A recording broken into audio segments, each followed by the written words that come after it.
for that, but it's going live now.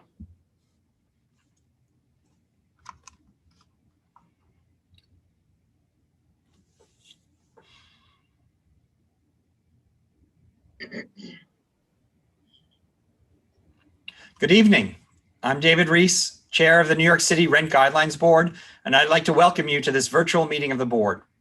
This is the fourth meeting in a series of public meetings and hearings to determine lease adjustments for rent-stabilized housing units in New York City, with leases commencing or being renewed on or after October 1st, 2021, and on or before September 30th, 2022. On behalf of the board, I would like to take this opportunity to welcome our new owner member, Robert Ehrlich. I look forward to working with you in the coming days and months. I will now take roll call. Please respond if present. Christina DeRose. Present. Robert Ehrlich. Present. Shayla Garcia.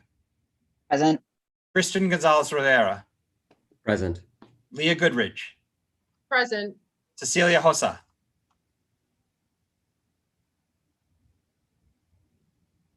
Cecilia, we didn't hear you. Present. Alex Schwartz. Present. Scott Walsh.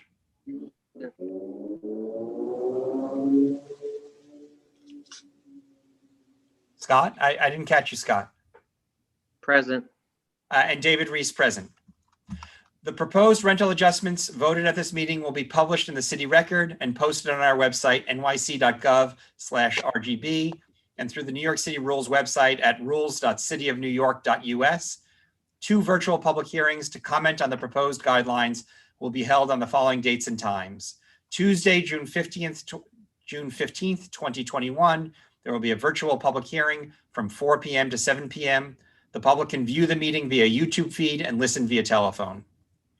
The second virtual public hearing is Thursday, June 17th, 2021, from 5 p.m. to 9 p.m. And again, the public can view the meeting via YouTube feed and listen via telephone. If you want to comment on the proposed rule at our virtual public hearings, you can sign up to speak. If there is time at the end of each hearing, after all of those who have registered have been heard, we will hear from other attendees at each virtual hearing. Registration to speak will begin May 17, 2021. You can register online through our website, nyc.gov/RGB, by email at csuperville@nycrgb.org, or by calling 212-669-7480 from 9 a.m. till 5 p.m. Monday through Friday. If you are unable to attend our virtual hearings, you can submit written, audio, and video comments prior to the hearings for the board members' review, starting on May 14th. Instructions to submit these comments will be available on the board's website at nyc.gov/RGB, by email at ask@nycrgb.org, or by calling the RGB at 212-669-7480. Our next virtual meeting will be June 3rd, starting at 9:30 a.m. Information on how to attend this meeting will be posted on our website, nyc.gov/RGB, in our meeting section in the near future, and at the same time will be sent to those who are on our email list. If you are interested in receiving email updates about upcoming RGB meetings and hearings, please go to our homepage and click on email updates under quick links. You may also call the board at 212-669-7480, or email the staff at ask@nycrgb.org for information on how to attend future virtual meetings. The final vote will take place on June 23rd, starting at 7 p.m. Prior to taking any proposals from the board members, I will first read into the record the proposed language for Hotel Order number 51 and Apartment and Loft Order number 53. New York City Rent Guidelines Board proposed 2021 Hotel Order number 51. Proposed Order number 51, hotels, rooming houses, single room occupancy buildings, and lodging houses. Rent levels to be effective for leases commencing October 1st, 2021 through September 30th, 2022. Notice is hereby given pursuant to the authority vested in the New York City Rent Guidelines Board by the Rent Stabilization Law of 1969 as amended, and the Emergency Tenant Protection Act of 1974 as amended, and is implemented by Resolution number 276 of 1974 of the New York City Council, and in accordance with the requirements of Section 1043 of the New York City Charter, that the Rent Guidelines Board hereby proposes the following levels of fair rent increases over lawful rents charged and paid on September 30th, 2021. Applicability. This order shall apply to units and buildings subject to the hotel section of the rent stabilization law, sections 26-504C and 26-506 of the New York City Administrative Code as amended, or the Emergency Tenant Protection Act of 1974, laws of 1974, Chapter 576, Section 4, subsection 5A7. With respect to any tenant who has no lease or rental agreement, the level of rent increase established herein shall be effective as of 1 year from the date of the tenant's commencing occupancy, or as of 1 year from the date of the last rent adjustment charged to the tenant, or as of October 1st, 2021, whichever is later. This anniversary date will also serve as the effective date for all subsequent Rent Guidelines Board hotel orders, unless the board shall specifically provide otherwise in the order. Where a lease or rental agreement is in effect, this order shall govern the rent increase applicable on or after October 1st, 2021, upon expiration of such lease or rental agreement, but in no event prior to 1 year from the commencement date of the expiring lease, unless the parties have contracted to be bound by the effective date of this order. Proposed rent guidelines for hotels, rooming houses, single-room occupancy buildings, and lodging houses. Pursuant to its mandate to promulgate rent adjustments for hotel units subject to the Rent Stabilization Law of 1969 as amended, Section 26510E of the New York City Administrative Code, the Rent Guidelines Board hereby proposes the following rent adjustments. The allowable level of rent adjustment over the lawful rent actually charged and paid on September 30th, 2021 shall be 1. Residential Class A apartment hotels, blank. 2. Lodging houses, blank. 3. Rooming houses, Class B buildings containing less than 30 units, blank. 4. Class B hotels, blank. 5. Single room occupancy buildings, MDL Section 248 SROs, blank. New tenancies proposal. No vacancy allowance is permitted under this order. Therefore, the rents charged for tenancies commencing on or after October 1st, 2021 and on or before September 30th, 2022 may not exceed the levels over rentals charged on September 30th, 2021. Additional charges proposal. It is expressly understood that the rents collectible under the terms of this order are intended to compensate in full for all services provided without extra charge on the statutory date for the particular hotel dwelling unit or at the commencement of the tenancy, if subsequent thereto. No additional charges may be made to a tenant for such services. However, such charges may be called or identified. Statement of basis and purpose. The Rent Guidelines Board is authorized to promulgate rent guidelines governing hotel units subject to the Rent Stabilization Law of 1969 as amended and the Emergency Tenant Protection Act of 1974 as amended. The purpose of these guidelines is to implement the public policy set forth in findings and declaration of emergency of the Rent Stabilization Law of 1969, Section 26-501 of the New York City Administrative Code, and in legislative finding contained in the Emergency Tenant Protection Act of 1974, laws of 1974, Chapter 576, Section 4, subsection 2. And this will be dated May 5th, 2021, and signed by me, David Reese, as chair of the New York City Rent Guidelines Board. I will now read into the record the language for the apartment and loft order. New York City Rent Guideline Board proposed 2021 apartment and loft order number 53. Proposed order number 53, apartments and lofts, rent levels for leases commencing October 1st, 2021 through September 30th, 2022. Notice is hereby given pursuant to the authority vested in the New York City Rent Guidelines Board by the Rent Stabilization Law of 1969 as amended, and the Emergency Tenant Protection Law Act of 1974 as amended, and as implemented by resolution number 276 of 1974 of the New York City Council, and in accordance with the requirements of section 1043 of the New York City Charter, that the Rent Guidelines Board hereby proposes the following levels of fair rent increases over lawful rents charged and paid on September 30th, 2021. These rent adjustments will apply to rent stabilized apartments with leases commencing on or after October 1st, 2021 and through September 30th, 2022. Rent guidelines for loft units subject to section 286, subdivision 7 of the multiple dwelling law are also included in this order. Proposed adjustment for leases, apartments. Together with such further adjustments as may be authorized by law, the annual adjustment for leases for apartments shall be for a 1-year lease commencing on or after October 1st, 2021 and on or before September 30th, 2022, blank to blank. For a 2-year lease commencing on or after October 1st, 2021 and on or before September 30th, 2022, blank to blank. These adjustments shall apply also to dwelling units in a structure subject to the partial tax exemption program under section 421A of the Real Property Tax Law, or in structures subject to Section 423 of the Real Property Tax Law as a redevelopment project. Proposed adjustments for lofts, units in the category of buildings covered by Article 7C of the Multiple Dwelling Law. The Rent Guidelines Board proposes the following levels of rent increase above the base rent as defined in Section 286, Subdivision 4 of the Multiple Dwelling Law for units to which these guidelines are applicable in accordance with Article 7C of the Multiple Dwelling Law. For 1 year increase periods commencing on or after October 1st, 2021, and on or before September 30th, 2022, blank to blank. For 2 year increase periods commencing on or after October 1st, 2021, and on or before September 30th, 2022, blank to blank. Fractional terms, proposal. For the purposes of these guidelines, any lease or tenancy for a period up to and including 1 year shall be deemed a 1 year lease or tenancy, and any lease or tenancy for a period of over 1 year and up to and including 2 years shall be deemed a 2 year tenancy or lease. Escalator clauses, proposal.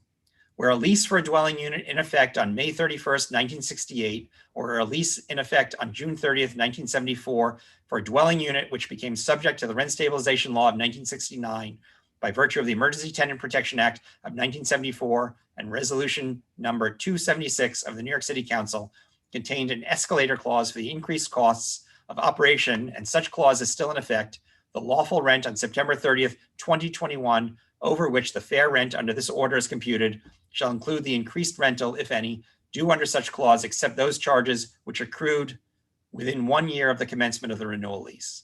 Moreover, where a lease contained an escalator clause that the owner may validly renew under the code, unless the owner elects or has elected in writing to delete such clause, effective no later than October 1st, 2021, from the existing lease and all subsequent leases for such dwelling unit, the increased rental, if any, due under such escalator clause shall be offset against the amount of increase authorized under this order. Special adjustments under prior orders, proposal. All rent adjustments lawfully implemented and maintained under previous apartment orders and included in the base rent in effect on September 30th, 2021, shall continue to be included in the base rent for the purpose of computing subsequent rents adjusted pursuant to this order. Proposed special guideline under Section 26-513B1 of the New York City Administrative Code and Section 9E of the Emergency Tenant Protection Act of 1974, the Rent Guidelines Board is obligated to promulgate special guidelines to aid the State Division of Housing and Community Renewal in its determination of initial legal regulated rents for housing accommodations previously subject to the city rent and rehabilitation law, which are the subject of a tenant application for adjustment. The Rent Guidelines Board hereby proposes the following special guidelines.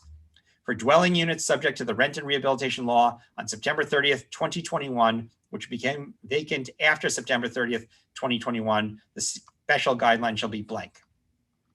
Decontrolled units proposal. The permissible increase for decontrolled units as referenced in Order 3A, which became decontrolled after September 30th, 2021, shall be blank. Credits proposal. Rentals charged and paid in excess of the levels of rent increase established by this order shall be fully credited against the next month's rent. Statement of basis and purpose. The Rent Guidelines Board is authorized to promulgate rent guidelines governing apartment units subject to the Rent Stabilization Law of 1969 as amended and the Emergency Tenant Protection Act of 1974 as amended. The purpose of these guidelines is to implement the public policy set forth in Findings and Declaration of Emergency of the Rent Stabilization Law of 1969, Section 26-501 of the New York City Administrative Code, and in the legislative finding contained in the Emergency Tenant Protection Act of 1974, Laws of 1974, Chapter 576, Section 4, Subsection 2. The Rent Guidelines Board is also authorized to promulgate rent guidelines for loft units subject to Section 286, Subdivision 7 of the Multiple Dwelling Law. The purpose of the Loft guidelines is to implement the public policy set forth in the legislative findings of Article 7C of the Multiple Dwelling Law, Section 280. Dated May 5th, 2021, to be signed by David Reese, Chair, New York City Rent Guidelines Board. And that is our reading into the record of the proposed language for the orders. It has become an RGB tradition to allow tenant and owner members to make proposals first before we take motions from the public members. Last year, tenant members presented their proposal first, so this year we will hear from the owner members first. As per our agenda, the board will be considering proposals for Hotel Order 51 first. So let me turn it to our two owner members to see if they would like to make a motion. Hi, David. Given that no hotel owner testified at this year, we're not going to be making a recommendation to the group. Thank you, Scott. Let me turn to Leah and Shayla to see if you would like to make a motion for the hotel order. We are not making a motion as well. Okay, so I will make a motion. I would like to put forward a motion for proposed rental adjustments for rent stabilized hotel units. I move to adopt the language of the proposed hotel order number 51 as read into the record at this meeting, and I move to adopt the following proposed rental adjustments for rent stabilized hotels. 1, residential Class A apartment hotels, 0%. 2, lodging houses, 0%. 3, rooming houses, Class B buildings containing less than 30 units, 0%. 4, Class B hotels, 0%. 5, single room occupancy buildings, MDL Section 248 SROs, 0%. To summarize, in accordance with my motion, you are voting on the adjustments I proposed and the proposed language of the order. We will now consider, okay, so actually, I'm sorry. Do we have a second for that motion? Second. Oh, that's Christina. A second by Christina. Sorry, I'm just writing my notes down. All right. Do we so just to summarize, this is a vote for zeros for all categories of hotels. Any discussion on the motion? Hearing none, I call the question. I'll call in order. Christina DeRose, how do you vote? Yes. Robert Ehrlich, how do you vote? I'm going to pass. Pass. Okay. Sorry, I'm just writing my notes. Shayla Garcia, how do you vote? Yes. Christian Gonzalez Rivera, how do you vote? Yes. Leah Goodridge, how do you vote? Yes. Cecilia Hossa, how do you vote? Yes. Alex Schwartz, how do you vote? Yes. Scott Walsh, how do you vote? No. David Reese votes yes, and I'm returning to Robert Ehrlich. No. No. Okay. So the motion passes 7-2 with no abstentions. Okay. All right. Just bear with me for a second. I'm going to move to the apartments. We will now consider motions for apartment and loft order number 53. Owner members will get the first opportunity for a motion, followed by the tenant members. And so let me turn it back to our two owner members for a motion. And David, are we going to kind of make our statement and then read the motion, or read the motion first? This would be my preference, but I don't have a strong preference. I think make the motion, get the second, and then I'll call on you to speak in support of the motion. Okay, got it. Okay, so let me read it. So at this time, I would like to put forward a motion for proposing rental adjustments for rental stabilized apartments and lofts. I move to adopt the language of the proposed apartment and loft order number 53 as read into the record at this meeting. And I move to adopt the following proposed rental adjustments for rent stabilized apartments and lofts. Underline bold apartments, 1 year lease, 2.75%. 2-year lease, 5.75% for the first year and second year of the lease. Underline bolded lofts, 1 year increase period, 2.75%. 2-year increase period, 5.75% for the first year and the second year. Underline and bolded special guideline, 50% above the maximum base rent. To summarize, in accordance with my motion, you are voting on adjustments I propose and the proposed language of the order. Thank you, Scott. Do I hear a second? Second. Okay, so the motion has been made and seconded. It is for apartments 1 year at 2.75%, 2 year at 5.75% for both years. For lofts, the same 1 year 2.75%, 2 year 5.75% for both years, with a special guideline of 50% above maximum base rent. Scott, could I call on you now? David, Sure. can I jump in? Yeah, I'm sorry, Andrew, go ahead. Just to clarify that, and I'm confirming this with Scott, that it's 5.75% for a 2-year lease. You don't charge 5.75 in the first year and charge an additional 5.75 the second year. Is that clear? Yes. Okay, I just want to make that clear that it's not both years. It's when you sign a 2-year lease, you're being charged an increase of 5.75%. Correct. So Okay. so I'm gonna, I guess we'll refer to it as a total. Yeah, Andrew, how do we clarify that? Are we good enough? It's clear enough? I think just refer to it as a 5.75% for a 2-year lease. Okay, got it. Okay, I got it. Okay, all right. Scott. So I just want to present our motion, and then before we go into the vote. Is that okay? Yeah, 100%. Okay, got it. So I'm going to mostly talk about the operating of buildings, and I just want to say good evening to all people in the public watching this and to my fellow board members. As we take the preliminary vote during this exciting month, both in the remarkable economic and health improvements within our city, state, and country, I want to make sure that we consider the range for these renewals that takes that into effect, and the improvement in our economy that will definitely be taking place by the time we get to the fall and in 2022, when the majority of these leases that we're discussing will be up for renewal. As we all know, the science and not one person's political bravado versus another has already shown dramatic improvement in the health outcomes, and our ability to return to activities is increasing by the hour and the day, which I think we're all probably very grateful for, and hopefully this board will be able to meet in person again next year after our 2-year hiatus.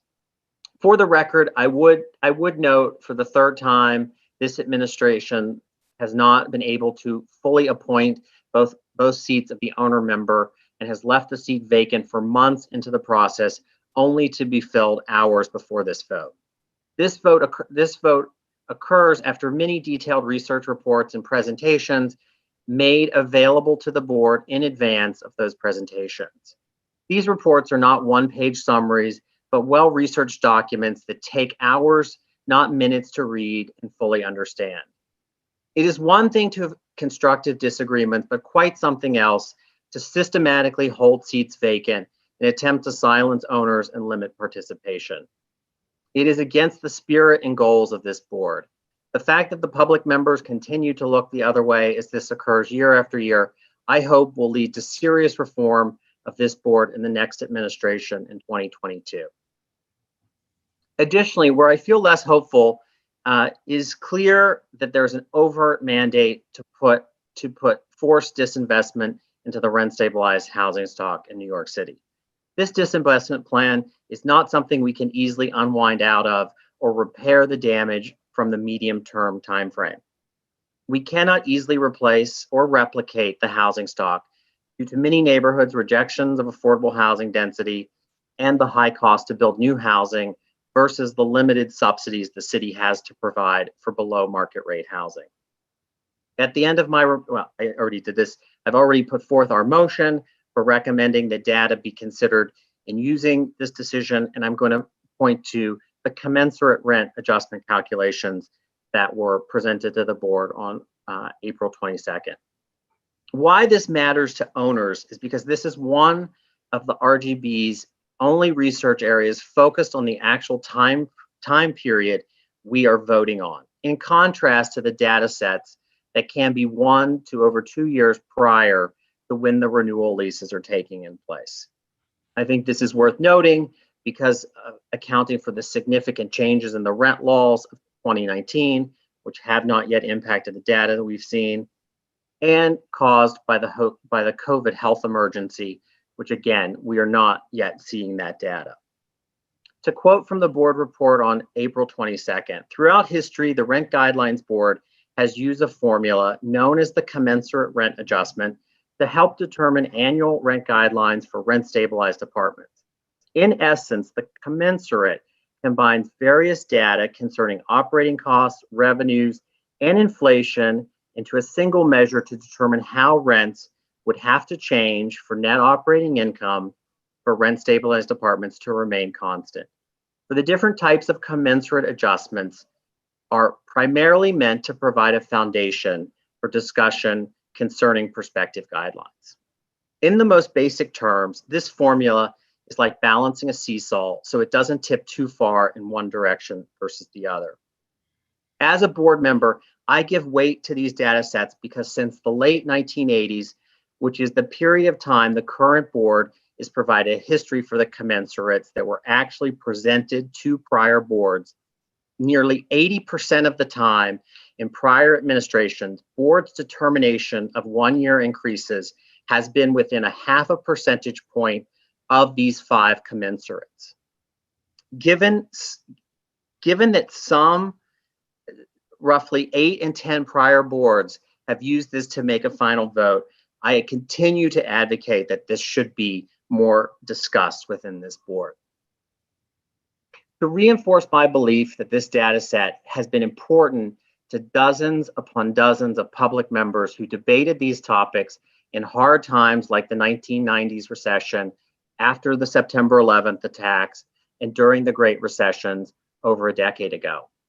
While I do believe the commensurate have in the past been a foundation for structuring the range that has been voted on and enacted, that foundation, based on neutral facts and calculations, has been largely eliminated from other proposals that will be presented tonight.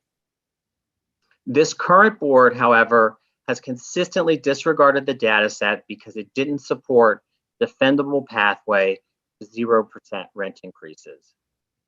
The impacts to owners over the past 15 months have been historically unprecedented. High vacancy, century record-breaking collection losses, and higher operating costs, all in the context of an economy with growing inflation that is already cited by the Federal Reserve to be further increasing over the coming months. These are not economic mysteries.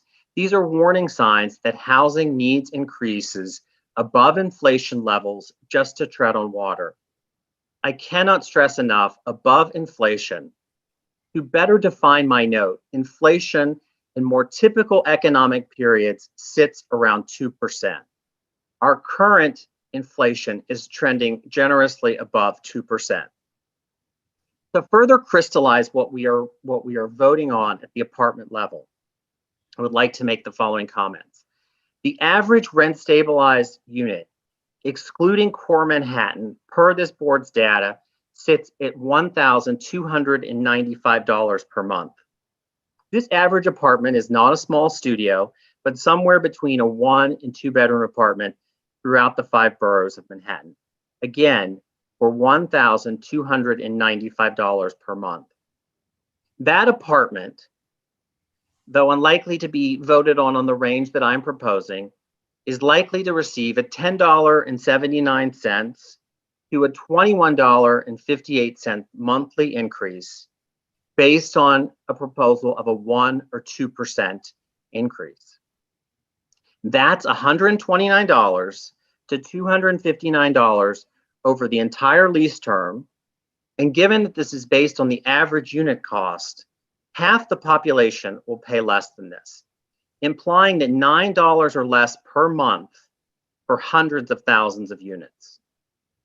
We aren't mincing words here over hundreds of dollars per month or even thousands of dollars per year. We are likely at the final vote to be debating monthly increments of $10 or $20. That's the conclusion to my statement. Thank you, Scott. Is there other comment on the other discussion of the motion? Okay, hearing none, I'll call the question. But oh, sorry, my printer screwed up the name. So hold on, just give me a second. Okay, so Christina DeRose, how do you vote? No. Robert Ehrlich, how do you vote? Yes. Shayla Garcia, how do you vote? No. Christian Gonzalez Rivera, how do you vote? No. Leah Goodrich, how do you vote? No. Cecilia Hosa, how do you vote? No. Alex Schwartz, how do you vote? No. Scott Walsh, how do you vote? Yes. David Reese, myself, I vote no. The motion fails on a vote of 2 to 7, no abstentions. Okay, let's move on to the tenant members, if they have a motion that they would like to make. Thank you, David. I first want to recognize that this is not a normal year. Right now, there is a watch party being held by the Rent Justice Coalition for tenants to watch our hearing virtually together across the city. And there's close to 100 tenants watching there. And I wanted to say thank you for engaging in this process this year. And thank you for your continual engagement as we go through this process in the next upcoming months. I also want to say hello to the folks who are watching on YouTube. There's about 98 of them, close to 100 as well. And I want to thank them for also engaging in this process. This is not an easy hearing to find out about if you don't know that you're rent stabilized, if you don't know what that means. So thank you for engaging this year. I really want to start my motion by talking about why I'm making the motion and then putting forth my proposal to the board to vote on. So I'm going to do it a little differently, David. I want to start by just acknowledging where we are as a country and where we've been over the last year and some months now. We are in a place where folks across the country are hurting. Not just hurting to find jobs, but to feed themselves, to take care of their families, to get their kids homeschooled, to get their devices. Those are all expenses that many people across the country and across the city didn't expect to have in the past year. I want to recognize that struggle. I want to recognize the struggle that folks have been engaging in for a really long time around this board to get us having the conversations we are having and to continue to push us to hear the tenant's perspective on what adjustments should be. I don't know if many of you know, but this is my 8th year on this board. And before my appointment, I had been to hearings for the RGB before. And about 50 people were testifying total in a year. There was less engagement and less participation because people felt like this board did not hear them. I'm going to ask us this year not to do what we did for, I would say, maybe 30 years before that, when folks engaged in this board, where folks did civil disobedience, taking over the stage to have their voices heard because they felt so silenced before that. And I want to thank all of the folks who participated in that struggle to get us to the point where we are having real conversations about whether rents should be increased at all. Our mandate as a board is really to engage community, and that's all of folks who are impacted by rent stabilization on what our decisions should be, and then look at the data. And in years where the data clearly told us that landlords were doing okay, we still increase rents. And I'm asking that this year, when we know that tenants are not doing okay across the city, across the state, across the country, that we don't do the same thing we did for decades before, which is ignore that struggle. Many of the folks on the board have pointed to, folks got a stimulus check. I'm going to paraphrase what literally our current president mentioned in one of his addresses. We are getting people who were drowning out of water. That's what his stimulus check was intended to do. For folks in the Bronx, for folks across the city who were struggling before the pandemic, the struggle just continues. It doesn't get better. It is not lighter because people receive some checks. For folks who were making less than $15,000 a year, the stimulus checks just got them above water. We're basically saying to people who are in an ocean of despair, right? Think about all of the folks who had 4 kids, 3 kids at homeschooling, who had to figure out what that means. For the folks who don't speak English and have to teach their kids in English and support them through that process for a whole year. For the folks who lost their jobs, like my mother and many people across the city who still haven't been able to get back on their feet. For all of those folks, I'm asking us to hear what's happening, not just in New York City, but across the country. And we talk about data, but some of the data that I would like to highlight are the data speaking about how landlords have maintained NOI, even after years of rent freezes. I heard from my first year, if you have a rent freeze, the sky will fall. There's going to be disrepair across the city, as if a rent freeze meant that landlords should violate their duty to provide habitable housing. When they were making record NOI, when we saw rents continue to increase when we didn't have an increase, I want us to consider that. We're mentioning that we maybe don't have all the data we need. In years where we're making the argument for a rent freeze, we heard, well, you don't know what's going to happen next year. Well, I'm going to take the same approach this year. If we do not know whether landlords are going to be hurting in a year, why don't we wait until next year and allow the board to look at the data, not make assumptions, not tell us the sky will fall if we do something, but to make assumptions, to make decisions based on the data that we have in front of us. I'm going to highlight some of the data of what's happening across the city for tenants. We are estimating in our fight to extend moratoriums that there is between 1.4 to 600,000 people in New York State who have fallen behind on their rent. Let's sit with that a moment. In New York City alone, we have averaged anywhere between 50 to 60,000 homeless people a year. 600,000 at a minimum are the folks who are waiting to get relief. Even if the program that the state has announced, there's $2.1 billion available for this rent relief. We don't know exactly how it's going to be, how easy it will be for tenants to apply. The last program was a complete failure and didn't provide the relief that tenants needed. I have not met a single tenant yet who qualified and was able to get relief from that program. So our assumption that tenants are going to have all the back rent paid is an assumption that we're making premature. We don't know what the data is. Let's wait until that data comes out and let's take that into consideration when we make our decision next year. On the idea of what will happen. Well, I'm just going to share a few stories, one which we heard about earlier in the invited testimony.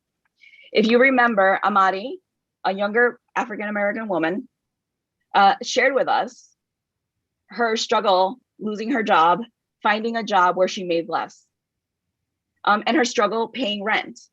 And we're talking about a young professional person. Now I'm going to put her story next to another story. I'm not going to mention the person's name because they are undocumented, and they asked for me not to share. But there is a person in the Bronx who lives blocks away from my office. She has 3 small children, lives in a 1-bedroom apartment with her 3 children, and her husband. They pay about 65% of their rent their income in rent. To them, a $10 increase that was suggested by Scott is a life-changing decision. It is deciding whether they buy more food that month sometimes. It's deciding whether they buy a new tablet for their kids to do remote learning. It is a $10 difference. If folks have noticed, when you go to the grocery store, especially during the pandemic, if we want to think about what the PAYAC means and what does it mean for tenants, we all saw our prices for food go up. Now we're asking parents who maybe didn't have to provide breakfast and lunch, like this person, to provide 3 meals a day at home. $10 makes a difference. And if it doesn't make a difference for tenants, then it doesn't make a difference for landlords. So then we should have a 0% increase. I think that we often find ourselves in this idea of who's struggling the most. I just want to make it perfectly clear. Ownership of a building, it's not livelihood of a tenant who is living in an apartment. Most of these folks don't have a choice of whether they go to Bedside to live, whether they get exposed bricks. They're really looking at, does the rent match what I could pay and still survive? And I hear a lot, well, that's not all tenants. Let's use our own data. The median income for people in New York City is $54,000 a year. That's like the middle, right? For folks who don't know what median is, it's the middle of what people are making if you sort all of the income in order. In Community Board 4 in the Bronx, that's $27,000 a year.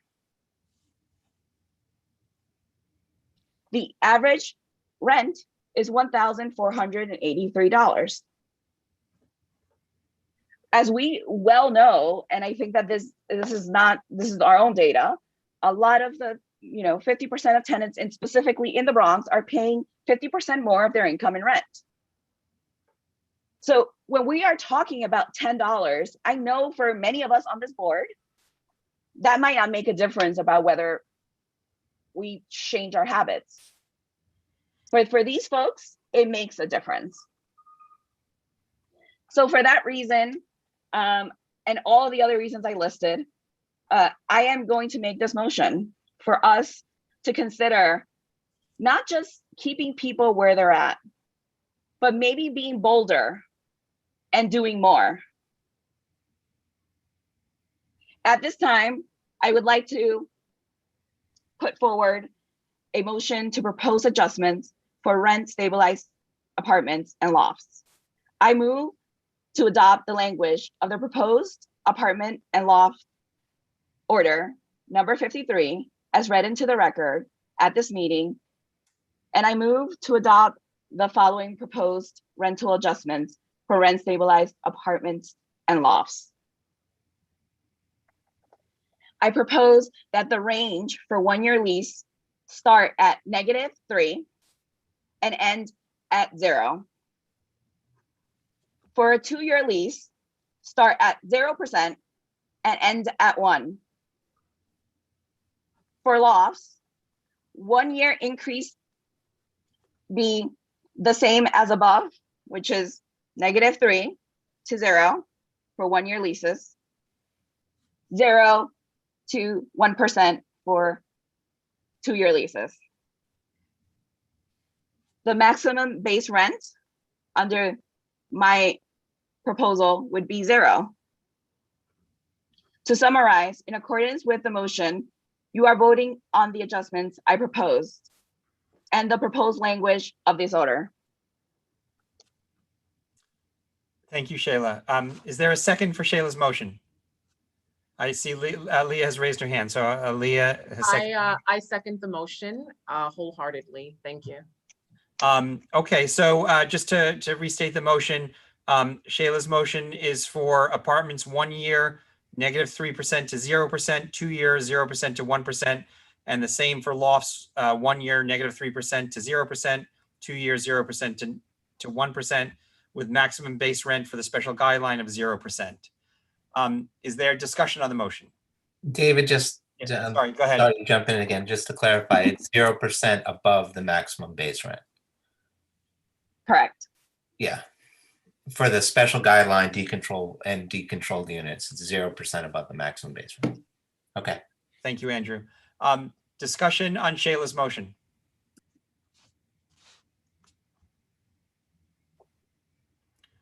Hearing none, I call the question and I'll take votes in alphabetical order. Christina DeRose, how do you vote? No. Robert Ehrlich, how do you vote? No. Shayla Garcia, how do you vote? Yes. Christian Gonzalez Rivera, how do you vote? No. Leah Goodridge, how do you vote? Yes. Cecilia Hossa, how do you vote? No. Alex Schwartz, how do you vote? No. Scott Walsh, how do you vote? No. And I, David Reese, vote no. The motion fails 7-2. No abstentions. Okay, I'm just trying to make sure that I'm on top of everything here. Okay, so we did owner's motion. We've done tenant's motion. I'm going to now open the floor for motions from public members. I would like to propose a motion. Yes, Christian, you have the floor. Okay, so good evening to members of the public. So at this time, I'd like to put forward a motion for proposed rental adjustments for rent stabilized apartments and lofts. I move to adopt the language of the proposed apartment and loft order number 53 as read into the record at this meeting, and I move to adopt the following proposed rental adjustments for rent stabilized apartments and lofts. For apartments, 1-year lease, a range of 0 to 2%. For 2-year leases, a range of 0.0 to 2%, that's 0 to 2% for the first year of the lease, and 1 to 3% for the second year of the lease. So it is a split lease. For lofts, for the 1-year increase period, a range of 0 to 2%. And for the 2-year increase period, again, a split, a range of 0 to 2% for the first year and 1 to 3% for the second year.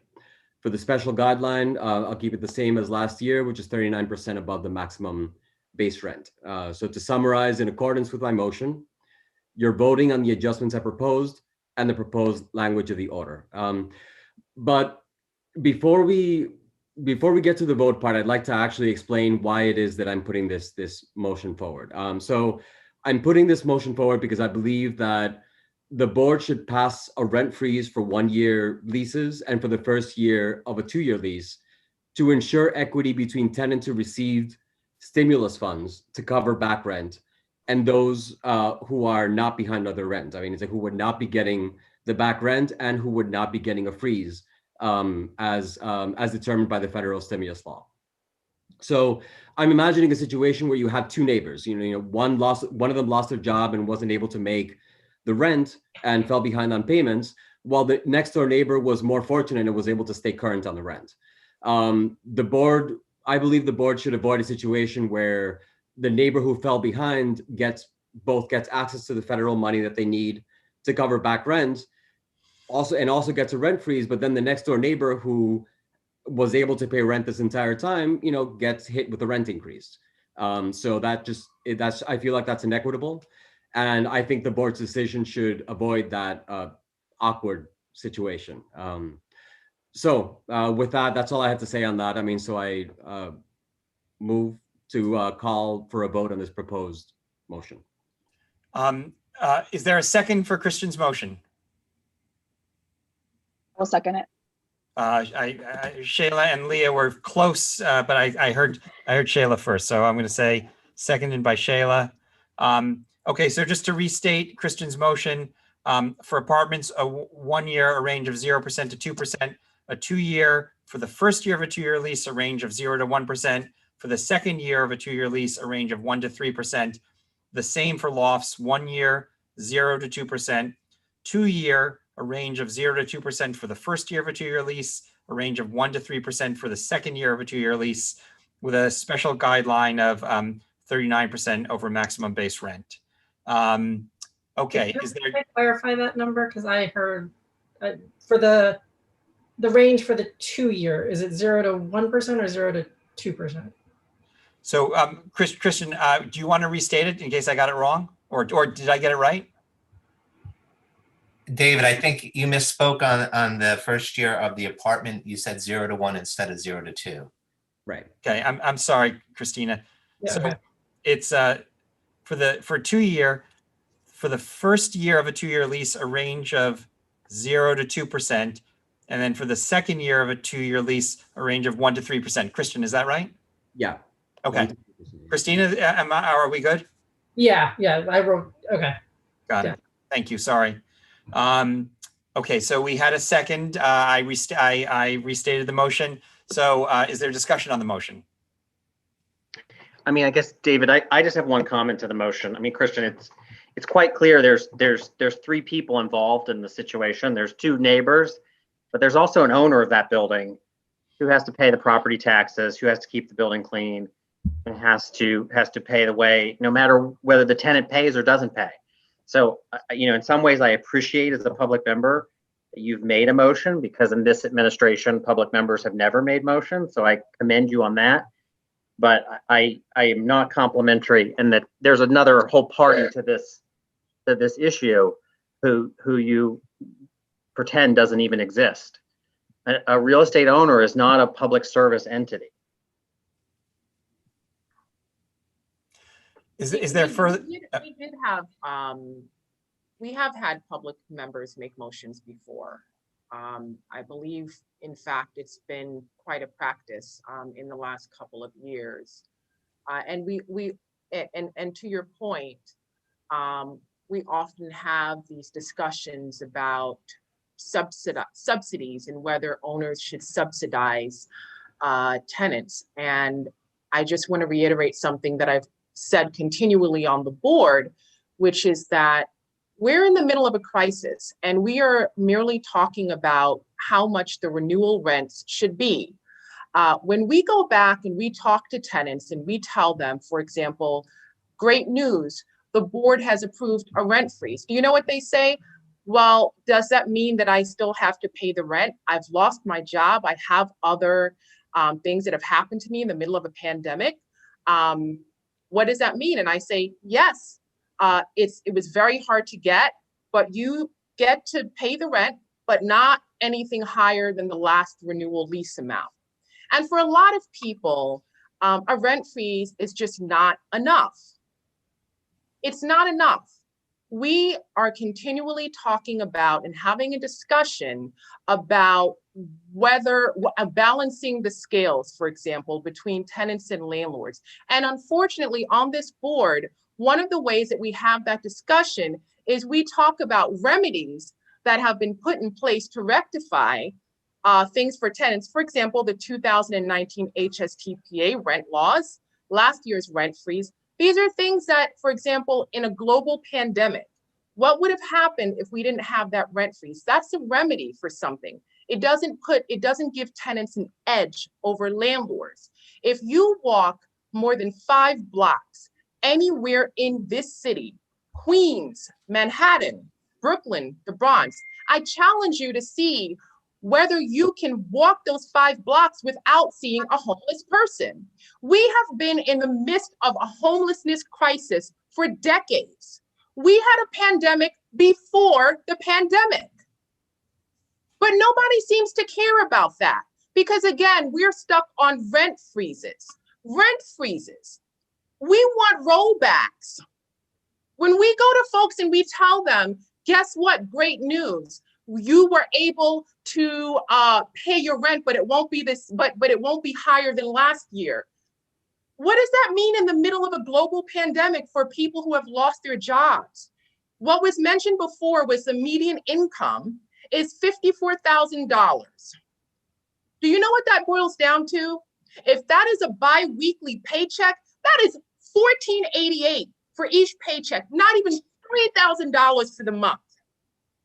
And I want to make another challenge, along with trying to find or trying to walk more than 5 blocks in the city without encountering a homeless person, let's see if you can actually find a 1-bedroom apartment or a 2-bedroom apartment for $1,500. Quite difficult to do. And if you're a family, if you're more than one person, if you're a parent and a child, and you're making $54,000, and you're trying to find a 2-bedroom apartment, that's incredibly difficult to do. So there's a fourth entity, along with the tenant, the landlord, the other tenant, the neighbor. There's the crisis. There's the crisis. And there's 2 crises. There's the homelessness crisis before the pandemic and after the pandemic. So we're not talking about rent in a city such as Dallas or Philadelphia, which is reasonably more affordable than New York City. We're talking about a city that everyone knows, but I don't even have to say everyone knows. It's documented, it's unaffordable, and it's been unaffordable for a while. The people who we clap for at 7 p.m., the people who just a year ago that we were clapping for at 7 p.m., the essential workers, they are the folks that we are fighting for. They're the folks that are thinking about, oh my God, how am I going to be able to pay the rent? And when we're talking about stimulus checks, we're talking about rent relief. I've got to tell you, as a tenant attorney, the last rent relief by the state, like my co-tenant rep mentioned, very hard to find someone who is able, very difficult. A lot of folks were not able to be captured by that. A lot of folks were not able to be captured by that. Stimulus checks doesn't cover everything. It doesn't cover everything. If you were infected with COVID and you had medical bills and you had food to pay, doesn't cover everything. So there's a fourth entity in that equation. It's a crisis, and there's been a crisis for a long time, and we've been dancing around it or ignoring it. And I don't know why. Maybe it's because of the racial demographics of the people who are suffering in that crisis. I'm not sure. But I do know the reality that it's been going on for decades. And we've been here dancing around and talking about and comparing profits and money to survival. So that's in response to the point that you brought up for our discussion. And I would like to actually share a little bit about why I think this is a motion to be worth considering. And I think it's mainly on the fact that if you think about who signs leases, we know that most people sign 2-year leases. So most folks last year didn't benefit from the rent freeze we issued. Well, they're coming up right now. What are we doing for those folks? I think Christian brought up a pretty good argument in whose benefits from the rent relief program. If you are a tenant who was unable to pay your rent, you'll have maybe an opportunity to get relief from the state and apply to a program. For folks who struggled through that pandemic to make ends meet, this proposal hears that. And for that reason, I plan to support it. Alex. Let's make a quick comment. I agree with Christian about the equity issues that he raised, and I support the idea of the first year increase or change, including the rent freeze at the bottom. I don't understand why the 2-year lease would also include a rent freeze, since people would have the option of taking a 1-year lease with a rent freeze if we chose that as the ultimate decision or not.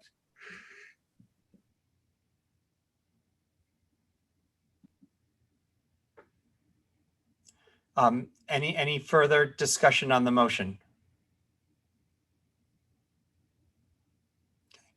Hearing none, I'm going to call the question, and I'll take a roll call vote. Christina DeRose? No. Robert Ehrlich? No. I'm sorry, I'm hearing feedback. Is anyone else hearing feedback? No. Okay, sorry. Shayla Garcia, Yes. Christian Gonzalez Rivera, Yes. Leah Goodridge, Yes. Cecilia Hosa, No. Alex Schwartz, No, Scott Walsh, No. David Reese, no. The motion fails 6-3, no abstentions. Okay, let me just get myself a little organized here. Just bear with me for a second.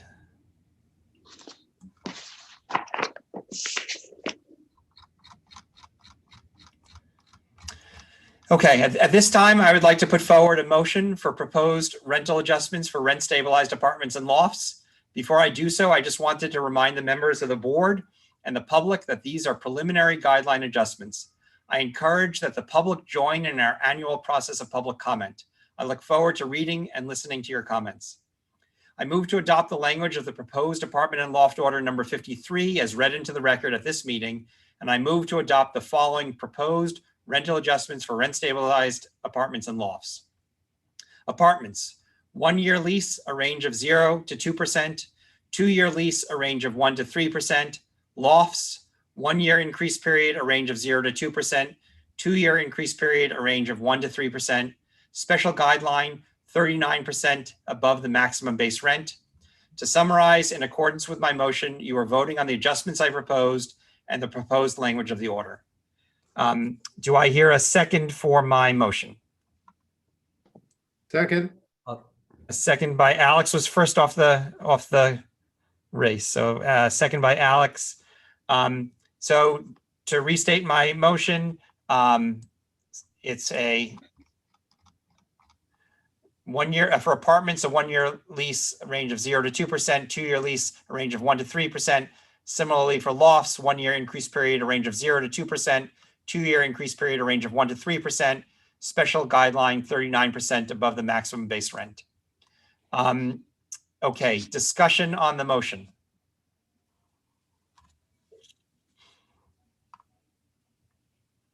Hearing none, I call the question.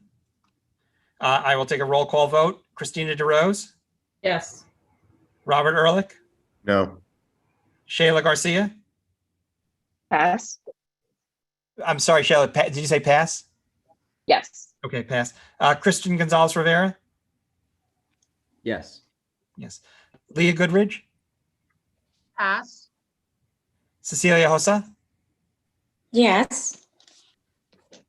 Alex Schwartz, yes, Scott Walsh. No. No.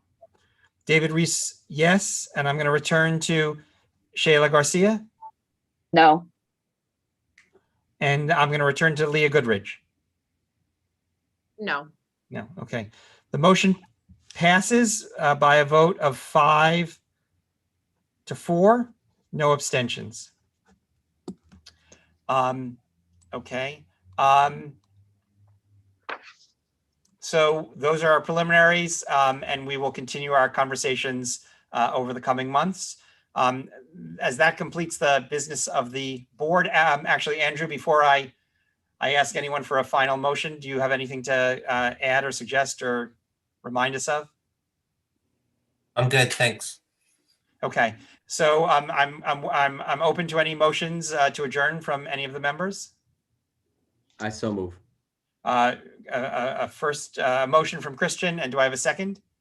I second. And a second from Cecilia. This meeting is adjourned. I look forward to us continuing our work in the coming weeks. Thank you all for your service. Thank you. Bye, everyone. bye.